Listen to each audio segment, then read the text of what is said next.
Well, there are really some very unpopular roller coaster opinions out there in the industry. And one day I actually asked my fellow viewers on Instagram and on YouTube to give me some very unpopular roller coaster opinions. And well, I've collected a total of 20 different opinions we need to go through in this video. Well, if it is your first time on the channel, please consider subscribing, and now let's go into this video.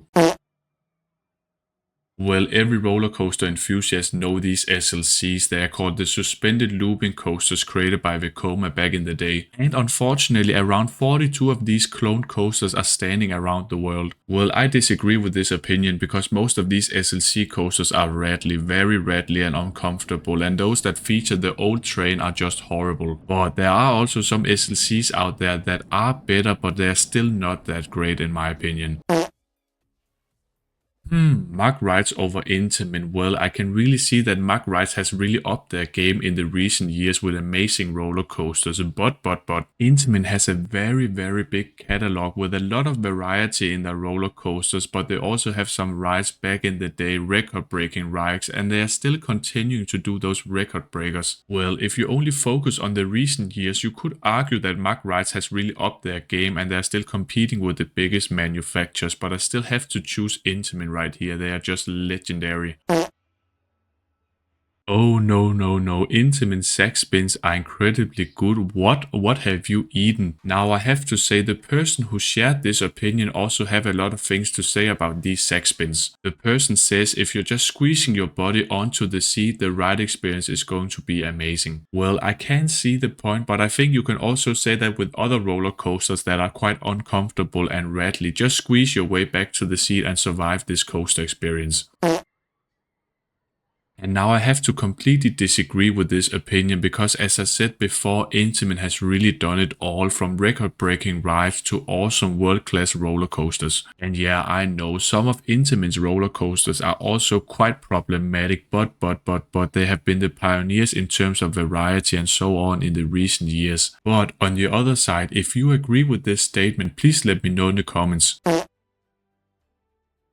I think this one is quite interesting. Flucht for Novgorod over Schwur's Kärnan at Hansa Park. And I must say that Flucht for Novgorod really surprised me last time I rode this coaster. This one is just very smooth and filled with many awesome elements. But now in my opinion, I think the only thing Flucht for Novgorod has over Schwur's Kärnan is actually how smooth the ride experience is. And apart from that, Schwur's Kärnan is just better in terms of overall ride experience, storytelling, theming and so on. Vekoma over RMC is quite an interesting one because we got a fairly new manufacturer in RMC with these hybrid coasters and they are just world class. But on the other side we have this legendary Dutch manufacturer who has created over 1,000 roller coasters around the whole world. And you could argue that Vekoma overall brings quantity over quality because we have all of these cloned models such as the SLCs, boomerangs and so on. But now we're getting these big next generation roller coasters and they are just great but not world class. Well, I don't really know how unpopular this opinion is, but I have to take Vekoma right here, and the only reason is actually just that RMC is quite new.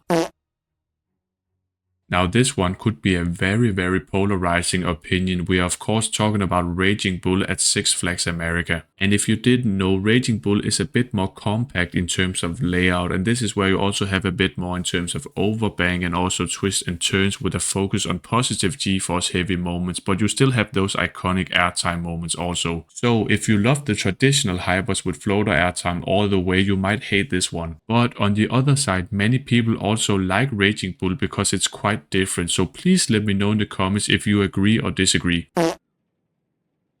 When I saw this opinion, I really died inside. The only redeeming factor for me about The Walking Dead the ride is when it has scare actors in Halloween. The queue line is just crazy loud and annoying, and the ride experience doesn't really offer anything. And on the other side we have this old Intamin 10 inversion coaster, and well, it's quite rattly and uncomfortable sometimes, but I still wanna ride this over The Walking Dead.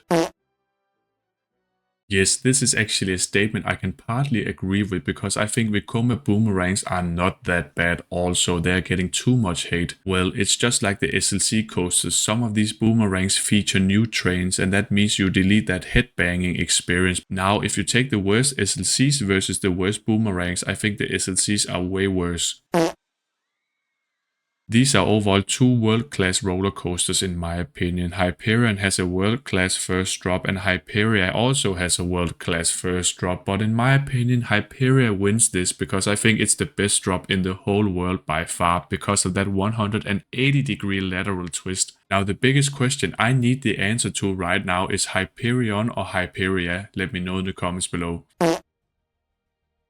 Now I'm quite confused because I don't really know if this opinion is unpopular or not, because I can see the point. Schwur's Kärnan is really a great coaster and it's perhaps top 2 or top 3 in terms of Germany for me. Well, for me Voltron just offers the better ride experience overall. As I said before, Schwur's Kärnan is a bit rough on the outer seats and the final section is a bit slow. Taiga is the best coaster in the world. Well, this is very subjective, picking the favorite coaster in the world. And yes, you could argue that Taiga is a world-class coaster because it's an Intamin blitz and it's also a high-tier Intamin blitz, and people often say that this is a great combination of Taron but also Velocicoaster. Well, theming over thrills, that's quite interesting because it really depends on if you are a theme park lover or roller coaster lover. So that opinion is really 50-50, but I have an idea right here. Someone said Black Mamba over Montu, and Black Mamba is a heavily themed B&M invert in this beautiful Africa area filled with many near misses. Now I have to choose Montu right here, perhaps the best B&M invert in the world, and that's why I'm sacrificing the theming. Now this one I have to disagree with, but the person also said that they could have ridden Colossus on a bad day. Well, Colossus for me offers one of the best starts on any roller coaster in the world, just like El Toro with these awesome Flowjector airtime camelback hills. Now the rest of this ride's layout is very debatable, but it still does offer airtime in the start and also in the end.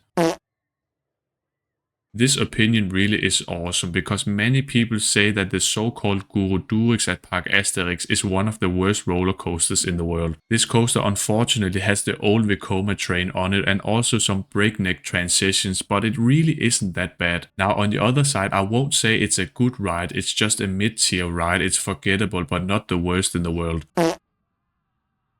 And this opinion is very subjective. The person is saying Hagrid's is not that good, and that could mean, well, I had too high expectations for this ride. And well, if you really expected it to be just like Velocicoaster or some other intense coaster, well, yeah, I can see your point right here. But for me, I think Hagrid's offers a perfect amount of intensity for families, and we could call it a family thrill ride.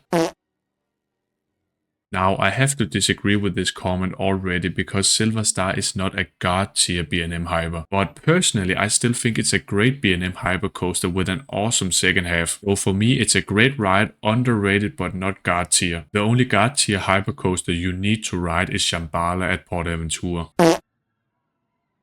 Now let's finish off with one of the most polarizing opinions right here I could find. This is really going to start a debate. And yeah, I slightly agree with this statement. I think many people are overhyping Taron as being one of the world's best roller coasters, but it really isn't for me. Now before going on a rant in the comments below, I have to say I love Taron. The launches are just punchy, awesome, and you also have a few surprises during this lengthy roller coaster layout. Now to finish off, I have to say Taron is awesome, re-rideable, endless fun. It's a hell yeah experience. But there's still more roller coasters out there I prefer. Now please let me know in the comments below what you think of this video. Do you agree or do you disagree with some of these statements? Now if you really like roller coaster or theme park videos, please be sure to subscribe to the channel. That would be awesome. Then at the end of the day, I'm always gonna say bye bye.